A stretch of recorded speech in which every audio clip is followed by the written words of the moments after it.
Hello दोस्तों। आज का इंग्लिश वर्ड है क्रिस्प।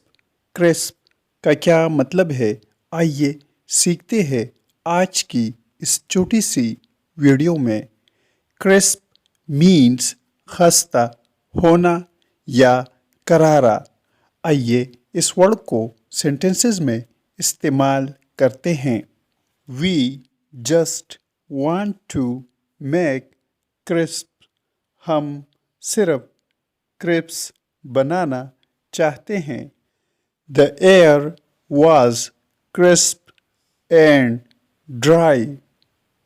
हवा करारा और खुश्क थी।